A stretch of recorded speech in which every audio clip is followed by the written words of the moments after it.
नमस्कार प्यारे बच्चों, आप सभी का आपके अपने YouTube channel study with Ajit sir पे मैं अजीत राजपुरोहित स्वागत करता हूं। आज हम कक्षा 10 का जो फर्स्ट चैप्टर है वास्तविक संख्याएं, चैप्टर नंबर 1 है वास्तविक संख्याएं, उसका फर्स्ट पार्ट करेंगे। पहले हम थोड़ा इसका इंट्रोडक्शन करेंगे और उसके बाद में हम उसका एक्सरसाइज 1.1 शुरू करेंगे।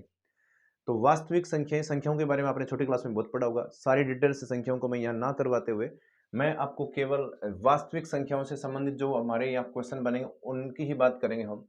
तो वास्तविक संख्याओं में वैसे सबको पता है वास्तविक संख्याएं। तो वास्तविक संख्याओं में इनको रियल नंबर आर से रिप्रेजेंट करते हैं और इसमें सबको पता होना चाहिए माइनस इनफाइनाइट से और प्लस इनफाइनाइट तक की सभी संख्याएं आ जाती है। इसमें से बस केवल इमेजिनरी है ना, इमेजिनरी जो संख्याएं बचती है ना, इमेजिनरी, उन संख्याओं को छोड़ दें हम तो बाकी सारी संख्याएं ना रियल नंबर में आती है, वास्तविक संख्याओं में आती है। जैसे अगर आप प्राकृत संख्याओं की बात करो, है ना, प्राकृत संख्या हो गई, पूर्ण संख्या हो गई, पूर्णांक संख्या हो गई, सम संख्या हो गई, सम हो गया या विषम हो गया, इस प्रकार, या है ना परिमेय संख्या हो गई, परिमेय, या फिर अपरिमेय संख्या हो गई। ये सारी संख्याएं, इन सब के समुच्चयों को मिलाकर अगर इसमें डाल दें तो ये क्या बनेगा, वास्तविक संख्याएं, है ना, ये वास्तविक संख्याएं बनेगा। अब 1.1 एक्सरसाइज को पढ़ने के लिए आपको एक थ्योरम पढ़नी पड़ेगी जिसका नाम क्या है, यूक्लिड विभाजन। अब ध्यान देना बच्चों, अगर हम किसी संख्या a में, एक संख्या a, उस संख्या a में अगर b का भाग करते हैं, है ना, b का हम भाग कर रहे हैं, तो भाग करने से जिसका भाग कर रहे हैं उसको हम क्या बोलते हैं, भाज्य। उसको हम क्या बोलते हैं, भाज्य। जिसमें कर रहे हैं, जिसमें कर रहे हैं उसको भाज्य बोलते हैं, जिसका कर रहे हैं उसको हम क्या बोलते हैं, भाजक। उसको हम बोलते हैं भाजक। तो जो शेषफल आएगा ना उसको हम r लिखेंगे और जो उत्तर आएगा उसको हम क्या बोलते हैं, भागफल। ये क्या होता है, भागफल, ठीक है। और जो शेष बचता है उसको हम बोलते हैं r से रिमाइंडर, शेषफल। उसको मैंने क्या लिख दिया, शेषफल। तो ध्यान देना, किसी संख्या a में भाग करेंगे, भाग करना किसका है, b का। भाग गया कितनी बार है, भाग गया है आपका पूरा पूरा, कितना पूरा नहीं वो पता नहीं, पूरा जाएगा कितना जाएगा वो देखेंगे हम, क्यू टाइम गया, और शेष पर कितना बच रहा है, r। तो आप लोगों को अगर मैं ये एक एग्जांपल से समझाऊं तो क्या मैं ऐसे लिखूं कि यहाँ मैंने 23 लिखा और इसमें हम डिवाइड कर रहे हैं किसका, 5 का।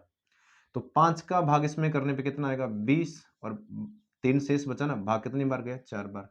तो क्या ये 23 को मैं ऐसे लिख सकता हूँ, 23 को मैंने लिखा 23 इक्वल कितना, 5 × 4 और प्लस कितना, 3।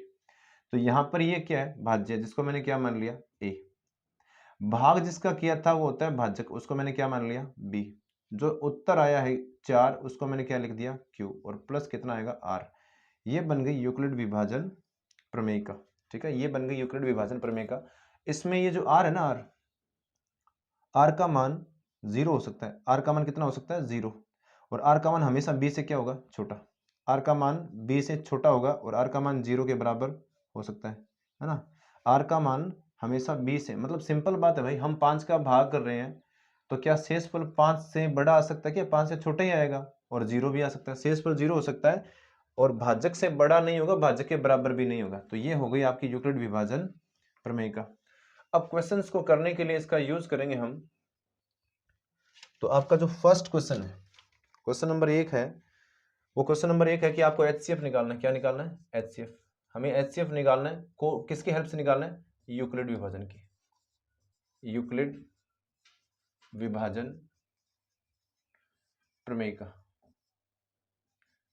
यूक्लिड विभाजन प्रमेय का की हेल्प से आपको एचसीएफ निकालना है। इसमें मैं फर्स्ट सवाल करवा रहा हूं आपको, इसमें फर्स्ट का भी फर्स्ट करवाऊं तो इसमें लिखा हुआ है 135 और दूसरी जो संख्या है वो संख्या है 225। ये दो संख्या है और इन दो संख्याओं का आपको एचसीएफ निकालना है ना, हाईएस्ट कॉमन फैक्टर निकालना है। हाईएस्ट कॉमन फैक्टर हम अलग तरीके से, जो इसको बोलते हैं, हम गुणनखंड के तरीके से भी सीखेंगे, लेकिन अभी आपको यूक्लिड विभाजन से अगर मैं बताऊं तो ध्यान से समझना। 135 और 225 का हमें क्या निकालना है, हमें निकालना है एचसीएफ। ध्यान देना प्यारे बच्चों। तो अब करना क्या है, सारे बच्चे सबको पता होना चाहिए, यूक्लिड विभाजन इस प्रकार आपको लिखना है, यूक्लिड विभाजन, विभाजन प्रमेयिका से, यूक्लिड विभाजन प्रमेयिका से आप सबको पता होना चाहिए ए बराबर क्या होता है, B into Q plus R. यहाँ जो ए है ना वो इन दोनों में बड़ी वाली संख्या होती है। तो मुझे बताइए ए का मान यहाँ पे कितना है, 225 है, और बी का मान यहाँ पे कितना है, 135 है। बड़ी जो संख्या है वो क्या होगा, ए होगा। तो यहाँ मैं लिखूंगा 225, और यहाँ बी का मान कितना लिखूंगा मैं, 135। अब आपको खुद को डिसाइड करना है किसका मान, क्यू का। क्यू का मान आपको डिसाइड करना है। अब कितना लिखें, यहाँ अगर मैं 1 लिखता हूं तो 135 आएगा। आपको ऐसा लिखना है जिससे 225 आ जाए या उससे कोई छोटी संख्या। तो अगर मैं 2 लिखूंगा तो 135 को 2 से गुणा करने पे कितना आ जाएगा, 270। अब 270 तो क्या हो गया, ज्यादा हो गया ना, तो आपको यहाँ 2 नहीं लिखना है, यहाँ पर 2 नहीं लिखना है। फिर हम कितना लिखेंगे, यहाँ पर 1। अभी 1 लिखा तो कम रह गया ना, तो यहाँ पे कितना कम रहेगा, यहाँ पे आपका 90 कम रहेगा। कितना, 90। तो आपके पास क्या आर का मान 0 आया क्या, जब तक आर का मान 0 नहीं आया ना तब तक आपको ये स्टेप करने हैं। ये आपका चरण था पहला चरण, चरण 1। ये कौन सा चरण था, यह था आपका चरण फर्स्ट। अब उसके बाद में चरण सेकंड देखिए, चरण सेकंड देखिए, सेकंड चरण में ये जो 135 है ना वो तो बनेगा क्या, भाज्य, और ये 90 क्या बनेगा, भाजक। तो ये 135 तो अब यहाँ आएगा और बराबर आएगा यहाँ पर 90। अब इसको गुणा करेंगे हम 1 से, 2 से करने से 180 हो गया ना। अगर मैं यहाँ 2 से गुणा करूंगा तो कितना हो जाएगा, 180। तो अब हम क्या करेंगे, यहाँ पर मैंने किससे गुणा किया, 1 से, तो कितना कम रहेगा, 45। तो क्या यहाँ पर r, देखिए ये a है, ये b है, ये q है, और ये क्या है, r। तो क्या r का मान यहाँ पर बताओ 0 आया क्या, नहीं आया। तो फिर आपको चरण लिखना पड़ेगा सेकंड, सेकंड नहीं सॉरी थर्ड। थर्ड में ये 90 आएगा। अब यहाँ ये एरो मैं आपको समझाने के लिए बना रहा हूँ, बाकी आपको नहीं बनाने हैं। और 45 आएगा यहाँ पर, गुणा में कितना आएगा, 2, क्योंकि 45 को 2 से गुणा करने में पूरा पूरा 90 आ रहा है। तो यहाँ बताइए अब 0 ही जोड़ना पड़ेगा ना, क्योंकि 90 तो आ गया तो जोड़ना कुछ है ही नहीं, 0 जोड़ना है। तो बताइए आर का मान 0 आया कि नहीं आया, आ गया। अगर आर का मान 0 आता है तो फिर क्या लिखना है वो देखिए, अंतिम चरण का, अंतिम चरण का, अंतिम चरण का जो भाजक है ना, अंतिम चरण का भाजक ही HCF होता है। अंतिम चरण का भाजक, अंतिम चरण का भाजक कौन है भाई, ये तीसरा चरण हमारा क्या है, अंतिम है, लास्ट है। और इसमें ये तो होता है भाज्य, ये क्या होता है, भाज्य, ये होता है भाजक, ये क्या होता है, भाजक। इसका मतलब ये हुआ, इसका आंसर कितना हुआ, HCF। अतः हम लिखेंगे, अतः HCF कितना होगा, 45 होगा। तो ये हमारे क्वेश्चन का क्या आ गया, आंसर। अब इसी प्रकार आपको मैं एक क्वेश्चन और करवा देता हूं जो इसका सेकंड है, और इसमें एक पार्ट और बच गया, वो आपको अपने आप ही खुद करना होगा। तो ध्यान से देखना बच्चों, फर्स्ट का मैं करवा रहा हूं सेकंड। अब फर्स्ट का सेकंड करेंगे तो उसमें आपके पास संख्याएं जो दे रखी है वो मैं लिख देता हूं। संख्या इस प्रकार है संख्या एक तो है 196, और दूसरी जो संख्या है वो है 38,220।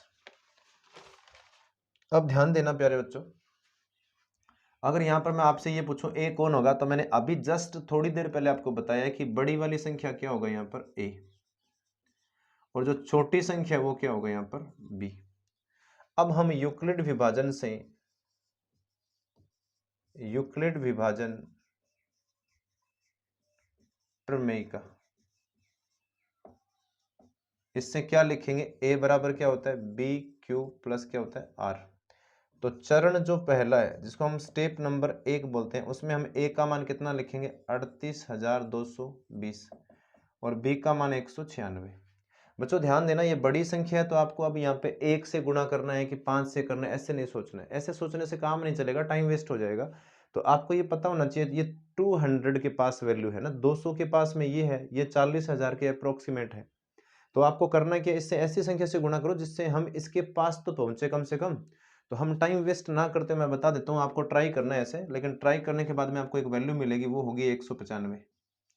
और 195 को आप अगर 196 से गुणा करोगे तो ये पूरा पूरा आपको मिलेगा 38,220। इसका मतलब आपको यहाँ जोड़ना पड़ेगा 0। तो बताइए आर का मान 0 आया कि नहीं आया। आर का मान 0 आ गया तो वही बात लिखनी है आपको, अंतिम चरण का भाजक क्या होता है, HCF होता है। और यहाँ हमारे क्वेश्चन में HCF कितना है, तो ये ध्यान रखना प्यारे बच्चों, ये होता है भाज्य, ये क्या होता है, भाज्य।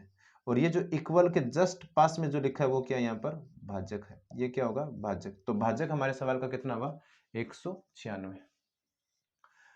तो बच्चों मैंने आपको बड़ा शानदार तरीके से ये फर्स्ट क्वेश्चन करवा दिया है। अब हम बात करेंगे क्वेश्चन नंबर सेकंड की। और सेकंड नंबर क्वेश्चन में ये बोला गया है दर्शाइए की, है ना, हमें सिद्ध करना है, मान लीजिए दर्शाना है। और दर्शाना ये है कि हम किसी विषम संख्या को किस प्रकार लिख सकते हैं। 6q+1, 6q+2, सॉरी 6q+3 और 6q+5। तो क्वेश्चन ये है, मैं लिख देता हूं, क्वेश्चन नंबर 2 ये है, दर्शाइए की, क्या है, दर्शाइए कि किसी धनात्मक विषम पूर्णांक को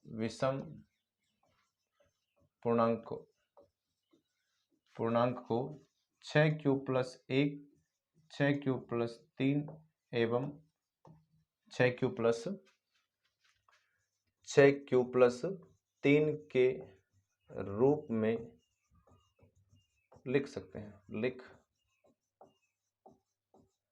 हैं। तो ध्यान देना प्यारे बच्चों, इसको इस रूप में लिख सकते हैं। और जहां q आपको बताया गया, जहां q के बारे में बता रखा है, q क्या है, पूर्णांक है, क्या है, पूर्णांक है, q एक पूर्णांक है, q कोई पूर्णांक है। अब ध्यान से देखना बच्चों, बड़ा अच्छा सवाल है ये। अब मुझे ये बताओ, क्या जनरली हम एक संख्या मानेंगे, लेकिन थोड़ी देर पहले हमने एक स्टडी किया है कि ये जो a बराबर BQ+R हम लिखते हैं ना, यूक्लिड विभाजन, इसमें ये जो q के पास लिखा वो क्या है, b का वैल्यू है। तो क्या हमारे सवाल में b का वैल्यू इन्होंने दे दिया, क्या डायरेक्ट नहीं दिया, पर इनडायरेक्टली नजर आ रहा है। ये देखो b का मान कितना है, 6। हमें पता चल गया कि b का मान कितना है, 6। अब ध्यान देना, मैं लिखूंगा माना, सॉल्यूशन में लिख रहा हूं मैं, और हम एक संख्या मानेंगे, वो क्या मानेंगे, सीधा केवल एक संख्या होगी, वो धनात्मक पूर्णांक संख्या। माना कोई धनात्मक पूर्णांक संख्या, और मैंने उसको क्या मान लिया, a बराबर, उस संख्या को मैंने लिखा 6q, और 6q नहीं, हम एक बार हम मानते हैं aq, और aq नहीं, aq भी लिखा ही हुआ है, सॉरी। a बराबर यहाँ क्या होता है, bq, और प्लस हम क्या लिखेंगे, r।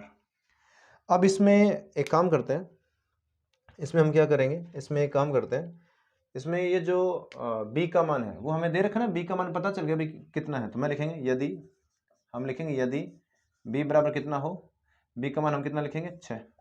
बेटा ये चीज ध्यान रखना, b का मान जब डिसाइड हो जाता है ना, तो r का भी डिसाइड हो जाता है। कैसे, मुझे बताओ, आपको मैंने बताया था कि b क्या है, भाजक है। तो ये अगर भाजक है तो भाजक से छोटा हो सकता है शेषफल।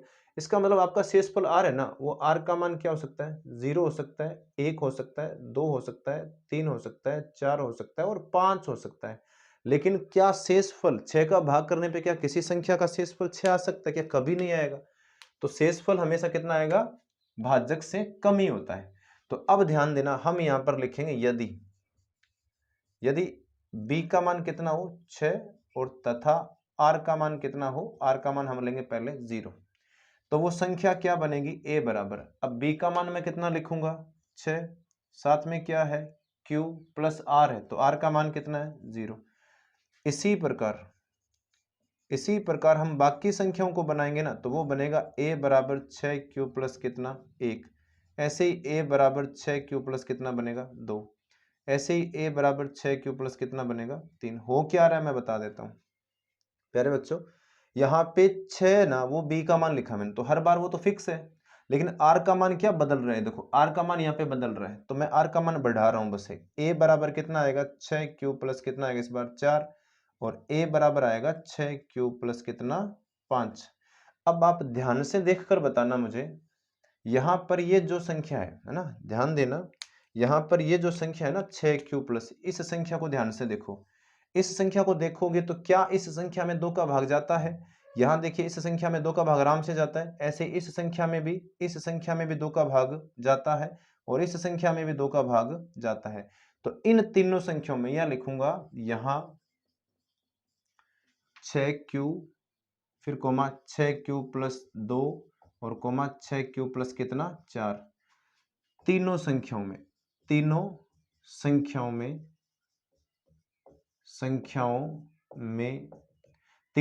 में किसका भाग जा रहा है, तीनों संख्याओं में किसका भाग जाएगा, तीनों संख्याओं में भाग जाएगा आपके 2 का। तीनों संख्या में 2 का या लिखेंगे 2 से विभाजित है, 2 से विभाजित है, विभाजित है ना 2 से, 2 का भाग जा रहा है भाई इनमें, विभाजित है। अब ये 2 से विभाजित है, परंतु 6 क्यूब प्लस 1 ना, इसमें 2 का भाग नहीं जाएगा। यहां तो जा रहा है पर 1 में 2 का भाग जाता है क्या? कभी नहीं जाता। फिर हम लिखेंगे 6 क्यूब प्लस कितना 3, तथा लिखेंगे 6 क्यूब प्लस कितना 5। 2 से विभाजित नहीं है, 2 से विभाजित नहीं है। अब मुझे ये बताओ, अगर ये 2 से विभाजित नहीं है तो इसलिए या अतः ये तीनों क्या बन गई? विषम संख्या। विषम संख्या, ये तीनों क्या बन गई? विषम संख्याएं है। इसलिए किसी विषम धनात्मक पूर्णांक, विषम धनात्मक पूर्णांक संख्या को 6 क्यूब प्लस 1, 6 क्यूब प्लस 3 और 6 क्यूब प्लस 5 के रूप में लिख सकते हैं, लिख सकते हैं, ऐसे इनको हम लिख सकते हैं। तो ये मैंने बड़ा शानदार तरीके से आपको एक्सप्लेन कर दिया कि 6 क्यूब प्लस 1, 6 क्यूब प्लस 3 और 6 क्यूब प्लस 3, और यहाँ 3 सेम लिख दिया क्या? 6 क्यूब प्लस 3 और यहाँ पे क्या आएगा? 6 क्यूब प्लस क्या आएगा यहाँ पे? सॉरी बच्चों, 5 आएगा ना। हाँ, तो ये था आपका क्वेश्चन नंबर 2। अब हम बात करेंगे क्वेश्चन नंबर 3 की। थर्ड क्वेश्चन आपका इस प्रकार है कि उसमें यह लिखा हुआ है कि कुछ आर्मी के जो सैनिक हैं वो परेड कर रहे हैं, और वो किसके पीछे परेड कर रहे हैं?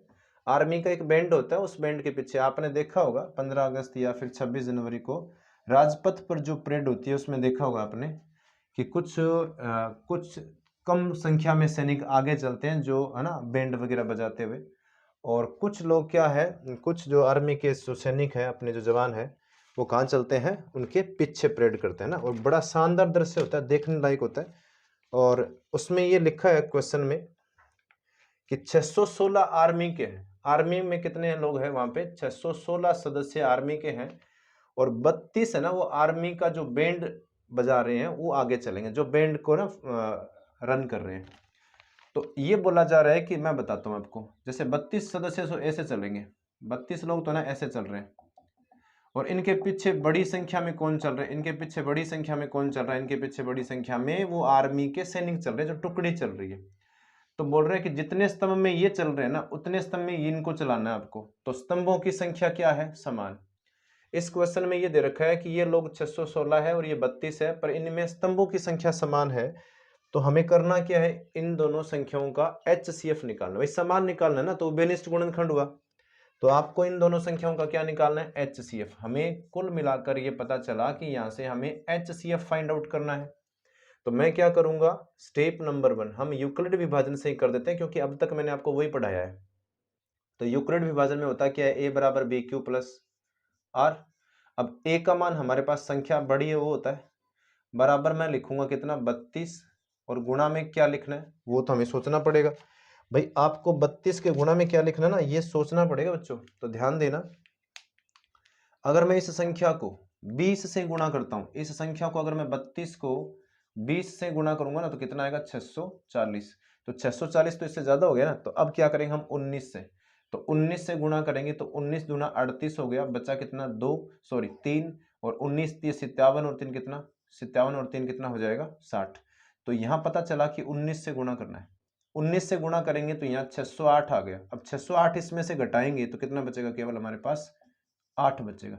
तो क्या आर का मान 0 आया? क्या आर का मान 0 नहीं है? तो नॉट इक्वल कर देंगे यहाँ पे। ये आप पूरा रफ काम है। उसके बाद में स्टेप नंबर, अगर हम 2 की बात करें, स्टेप नंबर 2 में मैं लिखूंगा 32 को मैंने यहाँ लिख दिया, 32 आ गया अब यहाँ, और बराबर अब 8 आ जाएगा यहाँ। तो 8 लिखा। अब 8 को किससे गुणा करें? 4 से। 8 को 4 से गुणा करने पे 32 आता है, इसका मतलब पूरा आ गया ना, तो जोड़ना क्या है हमें 0। r का मान कितना आ गया, अब 0 आ गया। तो r का मान 0 आ गया, तब आगे आपको करना नहीं है। अंतिम चरण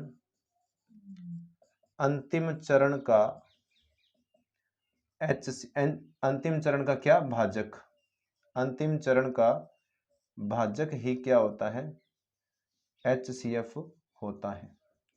तो अंतिम चरण का भाजक ही HCF होता है। तो यहां बताइए भाजक कितना है, 8 है, तो HCF कितना होगा हमारा, 8 होगा। इसका मतलब ये है कि 8 स्तंभों में वो आर्मी बैंड के लोग चलेंगे और 8 ही स्तंभों में कौन चलेंगे, वो जो पीछे टुकड़ी में जो काम कर रहे हैं ना वो लोग चलेंगे ना।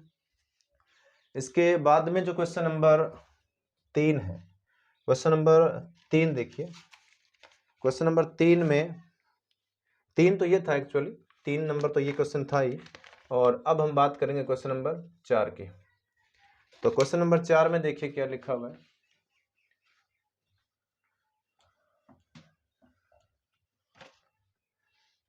क्वेश्चन नंबर 4 में देखिए क्या लिखा हुआ है।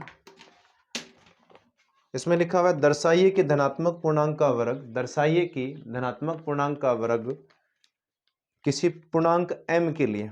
दर्शाना हमें यह है कि मैं पूरा क्वेश्चन लिख देता हूं बोर्ड पर। दर्शाइए कि धनात्मक पूर्णांक का वर्ग, धनात्मक पूर्णांक का वर्ग किसी पूर्णांक m के लिए, किसी पूर्णांक m के लिए 3m प्लस 3m या 3m प्लस 1 के रूप का होता है। ये क्वेश्चन है, ये हमें प्रूव करके दिखाना है।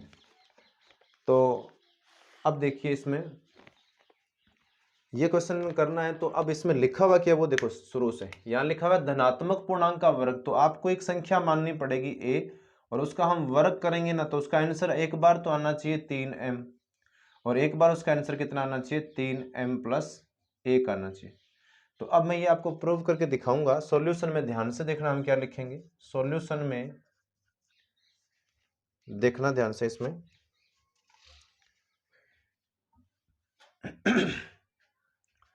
तो मैं एक संख्या मानूंगा, माना कोई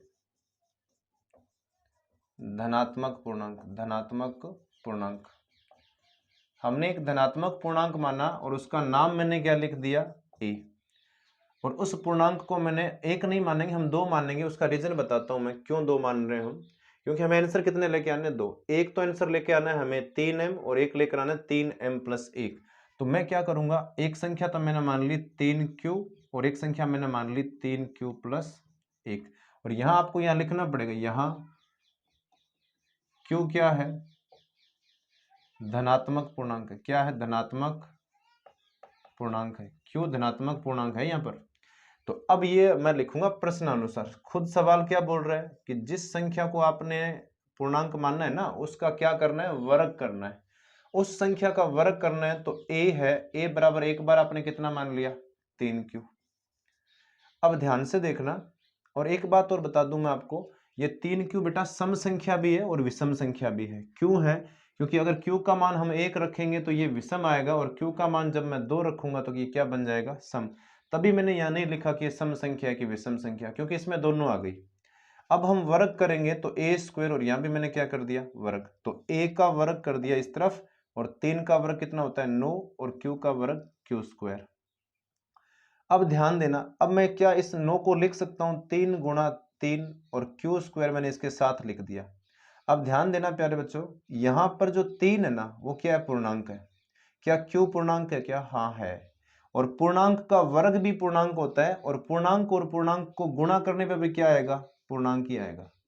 इसका मतलब ये 3q स्क्वायर है ना पूर्णांक है, और पूर्णांक संख्या को हमें क्या लिखना है, इसने खुद ही बता रखा है। पूर्णांक संख्या को इसने क्या लिखने का बोला है, m। तो मैं इसको क्या लिखूंगा, m लिखूंगा। तो ध्यान देना, यहां पर 3 एज इट इज लिखा मैंने, और ये जो 3q स्क्वायर है ना उसकी जगह मैंने क्या लिख दिया, m। तो ये आ गया a स्क्वायर का मान क्या आ गया 3m। तो मैंने आपको हाफ पार्ट करवा दिया। इसने बोला था किसी धनात्मक पूर्णांक का वर्ग है ना वो आना चाहिए 3m या 3m प्लस 1। तो मैंने इसका एक पार्ट करवा दिया। अब इस आप ना नोट डाउन कर लेना वीडियो को पॉज करके, मैं आपको इसका सेकंड पार्ट करवा देता हूं अभी, है ना। और इसके बाद का जो एक क्वेश्चन और बचेगा, ये क्वेश्चन नंबर 4 था, और इसके बाद एक पार्ट और बचेगा क्वेश्चन नंबर 5, वो मैं आपको नेक्स्ट वीडियो में कराऊंगा। एक इसका हल्का सा पार्ट रहेगा वो अब मैं करवा देता हूँ। a बराबर अगर मैं लिखता हूँ 3q प्लस कितना 1, ध्यान देना ये लिखा पड़ा। मैंने बोला था आपको कि एक बार हम क्या मानेंगे, a का मान 3q प्लस 1 मानेंगे। तो अब सवाल बोल रहे हैं कि वर्ग करो, तो मैं दोनों तरफ क्या कर दूंगा, वर्ग। दोनों तरफ वर्ग करेंगे, यहाँ फॉर्मूला लगेगा a प्लस बी का होल स्क्वायर। फॉर्मूला भी लिख देता हूँ, फॉर्मूला होता है a प्लस बी का होल स्क्वायर, क्या होगा a square plus 2ab plus B square. तो a का मान हमारे पास 3q है, तो 3q का स्क्वायर प्लस 2a का मान 3q, b का मान कितना होगा 1 और 1 का स्क्वायर। 3 का स्क्वायर कितना हो गया 9q स्क्वायर, ये 3 दूना कितना हो गया 6q और प्लस कितना 1। अब इन दो पहले दो पदों में कॉमन क्या आ रहा है 3q कॉमन आ रहा है, यहाँ क्या बचेगा 3q, यहाँ क्या बचेगा 2। अब यहाँ प्लस 1 को आपने लास्ट में अलग से लिख दिया। अब ध्यान देना प्यारे बच्चों, यहां से यहां तक इसको जिसको मैंने डिब्बे में बंद किया है, ये q पूर्णांक है, 3 पूर्णांक है, फिर q पूर्णांक है, फिर 2 पूर्णांक है। एक बात हमेशा ध्यान रखना, पूर्णांक का जोड़, पूर्णांक का घटाव और पूर्णांक का गुणा आपको आंसर में क्या देगा, पूर्णांक देगा। भाग करने पे पूर्णांक आएगा या नहीं आएगा इसका कंफर्म पता नहीं होता, वो करने पे पता चलता है। तो ये जो मैंने बॉक्स में बंद किया ना, ये पूर्णांक संख्या है, तो इसको जगह मैं क्या लिखूंगा m। क्वेश्चन ने खुद बोला है कि आप पूर्णांक की जगह क्या लिख सकते हो m, और प्लस कितना 1। तो ये हो गया a स्क्वायर बराबर कितना 3m प्लस 1। तो ये क्वेश्चन नंबर 4 आपका कंप्लीट हो गया है। क्वेश्चन नंबर 5 की बात करेंगे हम नेक्स्ट वीडियो में। तब तक के लिए आप देखते रहिए study with Ajit sir. Thanks.